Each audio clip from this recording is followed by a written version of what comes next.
Welcome back to Count Me In, IMA's podcast about all things affecting the accounting and finance world. This is your host, Mitch Rochong, and I'm here to introduce you to our guest speaker of episode 127, Carmen Rene.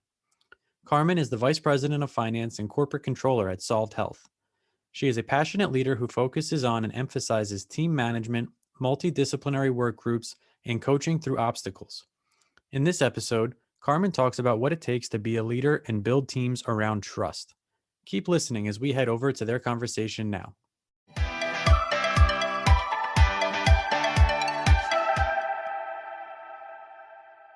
Simon Sinek said, "A team is not a group of people who work together. A team is a group of people who trust each other." What does that quote mean to you, and how you interact with your team? Sure. This is certainly one of my favorite philosophers, if you will, on leadership, but certainly one of my favorite quotes by Simon Sinek, because what it really says to me is just because you are surrounded by a group of people and just because you work with a group of people, you don't necessarily have a shared vision and a common goal and a shared interest in being successful. And so without all of those things, I don't really think that you have a team that is focused on the same thing. And my belief is that that objective or that dynamic comes when you trust each other. If you have a group of people who have your best interest and a common objective in mind, then I believe you have a team and you have an opportunity of being successful. So what I'm hearing with that, what you just said is having that common objective, having that common mind. How do you get to that common mind? That seems easier said than done. It's always easier said than done, right? I mean, I think that's a big part of what leadership is about all day long, is a constant reminder and communication and check-in about what we're looking to accomplish. It's often referred to as the why. What are we looking to get out of what we're accomplishing? What are we looking to accomplish? What are we trying to get, and why? And if everybody understands the why, which I believe is a common interest, but oftentimes I work in accounting, right? It's very easy for people to go, we have to close the books, or because we have month-end reporting, or we have investors. We work for a company that we believe in. We're working towards an objective that we believe in. We have a team of people that we care about, and we want them to be successful. So our why is not the journal entry. Our why is not finishing the books. The why isn't even, for the most part, the day-to-day. The why is, where are we going and how do we know when we get there? And then we all understand that what I'm doing today is a step in that journey so that we can achieve or, land at the destination at some point. I think that's that common interest. And in many cases in business, we don't know what it is, right? If the common interest is, I need a job because I need to pay my bills, that's not a common interest, that's Carmen's interest. But if the common interest is to leave mankind better than it was when we got here, because we work for a company that's working on a health solution or a cancer cure, or we're looking to have renewable power so that we can save the planet, right? Then all of a sudden we have a why that means something bigger than the journal entry. But my role in that big why is, this team will be successful to ensure that this company has the financing that it needs in order to continue the projects down the path to achieve the objective. And if everybody on your team, and keep in mind, a team is very often multidisciplinary, right? It's not just in our case, the team of accountants, the team of FP&A analysts, team of treasury management, right? It's our executive team, it's our supply chain team, it's our friends on the manufacturing side of the house, it's everybody who manages the shipping and receiving departments, right? If we all understand the role that we play in that greater objective, then we show up to work ready to give people the benefit of the doubt ready to trust that we're all here at the end of the day to accomplish the same thing, then I think you have a team, not just a group of people that you hang out with all day long. You mean that makes a lot of sense. And, you don't always work with people who are doing the same thing you're doing. Many times there's people from multidisciplinary groups who come together within a group. And it seems like the things that you were just describing would work very well for that group. That multidisciplinary group would have to understand the why in order to work well together. What are some steps you've taken to make sure that these types of groups are successful? I think that the most important thing that you can do is be curious. And what I mean by that is, for example, I just put into place a purchasing policy, kind of boring, right? But as part of that process, I spent some time with the PhD scientists who work in laboratory. And we were having a conversation about how they use pipettes and pipette tips in the laboratory. Now, as I mentioned, I'm an accountant, right? I never used a pipette tip in my life.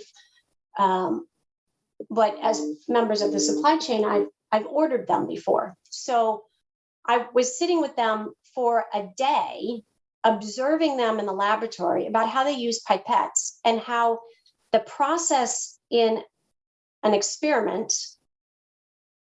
is impacted, or how the results are impacted by the process, and how clean they can keep the sample. So literally every time they would move to a next step, they would change the pipette tip. Now, that seemed a little excessive to me for a minute. But then later in that day, or sometime later that week, I was reviewing results of something that had come out of the laboratory product that we had to scrap, right? We'd throw it away. And I asked the question, well, why are we throwing this stuff away? What happened? They said, well, we had some contamination in the processing. And it connected me back to that exercise of watching them prepare samples and changing the pipette tips. So all of a sudden, I understand a whole lot better why we need pipette tips, why we need so many of them, and where contamination can occur.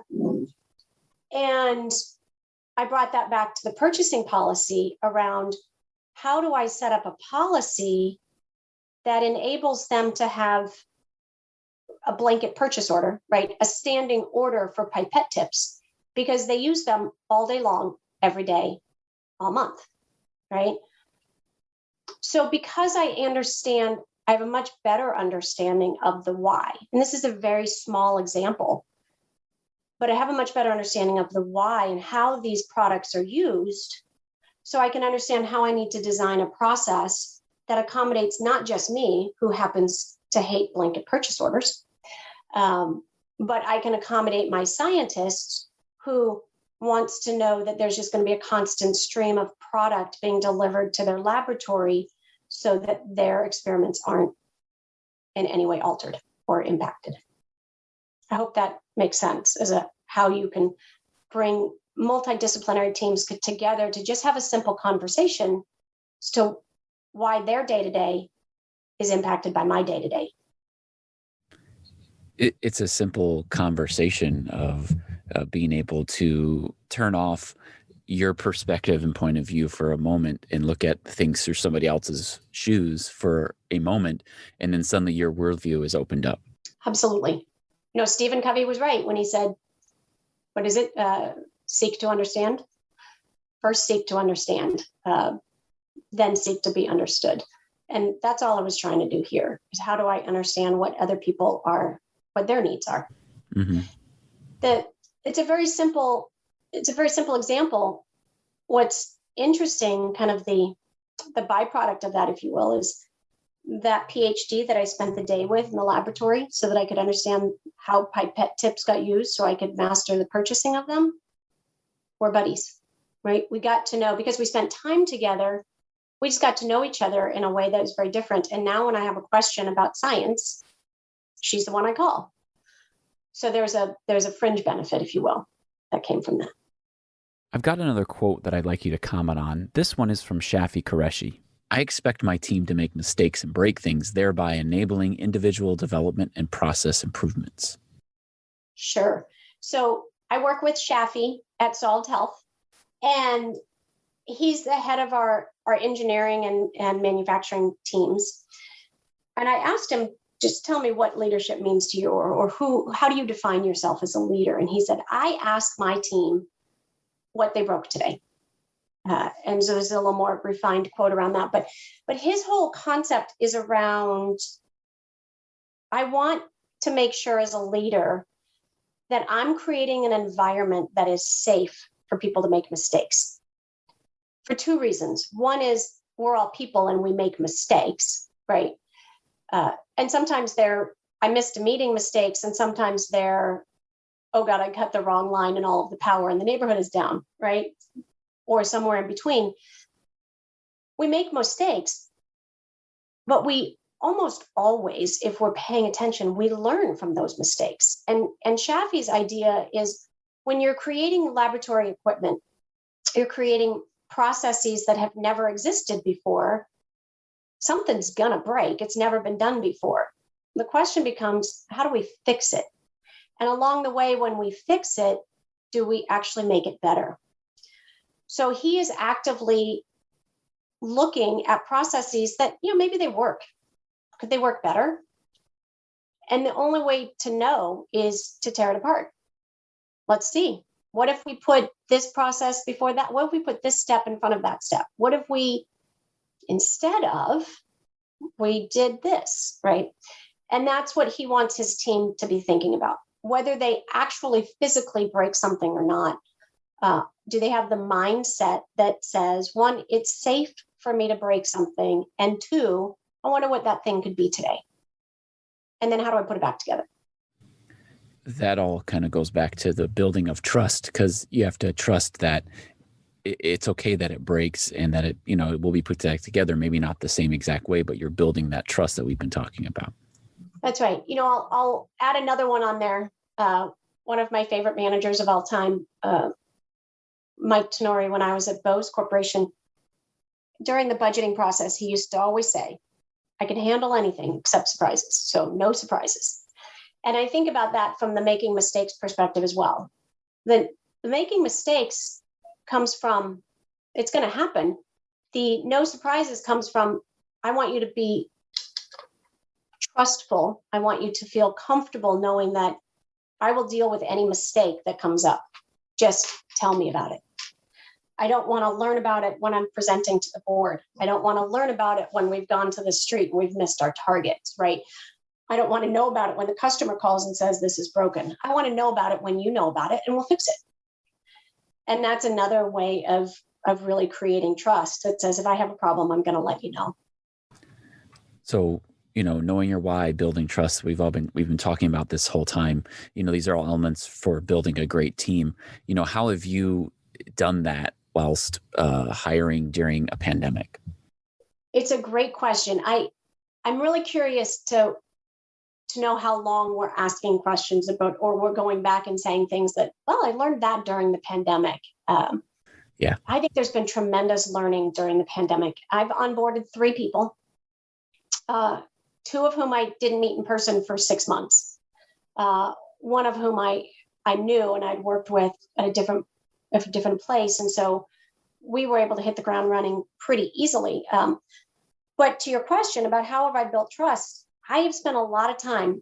It's probably the same thing I would have done with people if we'd been in person, but it was actually easier. I spent a lot of time with these individuals that I onboarded. Oftentimes I was on a Teams meeting all day, and we would have the Teams meeting open, which is great for sharing screens, right? Here, let me show you. I could actually demonstrate like strokes on an Excel Excel file. Hey, here's what I'm going to do. Watch what I'm doing. Watch how I'm formatting. I'll show you where I'm retrieving. So you could actually see my screen and see what I'm doing. I don't remember a time really where we did that in person in a way that was as easy as it is when I'm at my computer and you're at your computer, right? We might have done it in the conference room, but somebody wasn't able to drive at the same time that I was driving, right? So being together on teams was really helpful. I'll show what I'm talking about. We can talk it through. I'll give you a task, and then I'm going to go not really away. I'm going to go look at my other monitor and work on something else and give you a few minutes to do the next step. And ask me questions as you go, right? So we spent a lot of time together on teams working through projects. I had a plan of what things I wanted them to master in their first couple of weeks or whatever. And along the way, because of this dynamic of the pandemic, and we're working from home in a situation, you just get to talking about other things, right? Like, for example, I have dogs. Like, the dogs will come in the room and they want to meet the person on the camera because, believe it or not, they pay attention. Or somebody's roommate comes in, or whatever happens, and you just get to talking to people while you're doing the work. So there's a rapport that gets developed by spending that amount of time with somebody. I have been thinking about how I would onboard in person again. I've never been as successful of onboarding employees as I have been during the pandemic. Something about the fact that maybe part of it's that we're captive, but I think my style changed dramatically in that it was much easier for us to be in the same space together without actually being in each other's space. And that's something that I think the virtual platform has really helped us and really enabled us to do. I like that, being in the same space with each other, but not being in each other's space is giving that room to breathe in a sense, especially when you're a new hire, it's almost overwhelming. I saw something on Facebook last night. A friend of mine posted it. They returned to the office as of June 1st. And they were given, again, everybody's workstation, there was a custom-made cookie. And the cookie had a microphone with the slash through it. And the cookie said, "Welcome back. Remember, you're not on mute anymore." And I think that that's another thing. I think the mute button is actually really helpful because sometimes you need to just mute yourself for a minute, not disengage. It's a very easy way to take a quick break. Wait, I need to think out loud for a second. I'm going to mute myself. Hard to do that when you're in each other's space together physically. So I'm a little conscientious about what happens when the mute button isn't there anymore. Yeah. So just to kind of wrap up our conversation, keeping that idea of, the hiring hat. When we had talked previously, you mentioned you like to hire directly out of college. And I'd been reading an article in Training and Development magazine called "Don't Hire Skills, Hire to Skill." And they had mentioned, although college degrees can indicate that a candidate has gained certain skills and knowledge, they don't always paint a full picture of a person's talent potential. What do you look at when you're hiring somebody, maybe out of college, or maybe not even out of college, maybe somebody who's been working in the industry for years, but maybe doesn't have the full college? Or what is your view on that? It's a great question, one I really have thought a lot about over the years. And I've come to realize that regardless of what position I'm hiring for, whether I'm hiring a staff accountant or a senior financial analyst, I have 3 questions that I ask. And it's interesting because they're actually the same questions I expect somebody who's interviewing me to ask me, right? And my 3 questions are: 1, how well does this person communicate? Now, I know that's a huge question, but I have a couple of things that I'm specifically looking for. I'm looking for the candidate to give me an explanation about how he or she varies the communication style. So is this going to be I'm really good at chit chat, I get to know this person, or I just walk in and I've got to get the work, I just have to get the information, right? Both are applicable, right? Both have a purpose, and I'd like to know when you might use each. Some responses warrant a yes. Some responses warrant a paragraph, right? So how do they understand the distinction? I'm also looking for the mode or the method of communication, and specifically the ability to vary this. Frequently in my career, I've heard somebody say, "Well, he didn't call me back," or "I emailed him, I didn't get the information." Okay, cool. how are you following up? Well, I emailed him. Okay, well, call him. So then I'll ask later, well, did you call him? Well, I sent him an email, right? Like that is not going to achieve the objective. So if you've emailed somebody and they haven't gotten back to you, then call them. If they still haven't gotten back to you, go see them in person or send them a text, right? Find a different way to communicate. And so as I'm interviewing candidates, I'm looking for those nuances. What do they mean when they say they're a good communicator? Give me some examples of what that looks like. It's a big topic on communication, and a lot of times pushing information isn't the same as being able to receive information. So how well can this person provide information and receive information? Did you read what they sent you? No, I just filed it. Well, that's not really a good two-way street of communication. So that's the first thing that I'm looking for is talk to me about your communication styles and strategies, right? The second thing that I interview for is how does this person solve problems? And oftentimes we don't really know that we have a process, but when you're in an interview situation, I really probe about, okay, so here's a task that's been put in front of you. Like, what's the first thing you do? What's the next thing you do? And how do you get through solving that problem? And I'm looking for things like, well, first of all, I Google all of the words in the request, so I make sure I understand what's being asked of me. I think that's pretty smart. Make sure you understand, get clarity on what the objective is, right? But I'm really interested in this part. How do they know when they're done? Right? What does success look like? Or it's kind of the same thing. Because if you understand what you're going for, then it's much easier to create your path. So the answer to that question, when I ask somebody, how do you solve problems? Describe for me how you solve problems. If they can say to me, I want to make sure I understand what the objective is. I want to know what success looks like or completeness looks like. The balance sheet has to balance, like that's important, something like that. And then I create steps that I think I need to take along the way. Like that's a pretty complete answer. A really complete answer is somebody who can say, and if I get stuck along the way, I may need to rethink or I may need to ask questions, right? That's really what I'm looking for there. None of that is taught in school, right? That's all stuff that you learn. You may learn from doing school projects, but there's not a class that I know of that's on problem solving, right? It's all about here's a problem, go solve it. And here's some skills to help you. So that's what I'm looking for. And then the third one that I'm looking for, which is probably the most uncomfortable for people in the finance profession, is how well do you deal with ambiguity? And specifically what I mean about this is a lot of us went into finance and accounting because we thought there was an answer, right? It's a little bit black and white. It's not so nebulous. Well, in the corporate world or in the non-academic world, right, we aren't given the information or the variables that we need to answer the question. So we've got to make a lot of assumptions. We have to create a lot of the information that we need. And so how comfortable is someone with that? Saying, well, I created a model.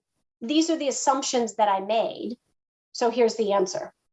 How comfortable are they with making the assumptions? Because within those assumptions, there's a lot of ambiguity. There's a lot of unknowns, yet they are critical to being able to solve a problem, create an output, right? A deliverable. So that's the first one. One is that the data has a lot of ambiguity in it. The second one, and probably the one that we're learning the most about during this pandemic, is you just don't know what comes next. And for some people, that can be paralyzing. I don't know what's going to happen. No, you don't. I don't know what's going to happen next. And how comfortable are you with that in the day-to-day? First of all, I'm curious if somebody's ever even thought about it. Because if they've thought about it, it makes for a great conversation. Yeah, I've really thought about how much I don't like not having the answers. Okay, cool. What does that look like? And then other people are like, I don't know, I've never thought about it. Which suggests to me that maybe they're just doing some drifting. Drifting isn't necessarily bad. But if you don't know where you're going, right, you're not going to have as easy a time getting there. Well, maybe, I guess, if you don't know where you're going, anywhere will work, right? So correct that. But anyway, so back to my thought about ambiguity. If they've given some thought to how well do I thrive in an environment where I don't have all the answers, if they've given some thought to that, and they say, I'm really not comfortable in that, then I wouldn't suggest they work for a startup, for example.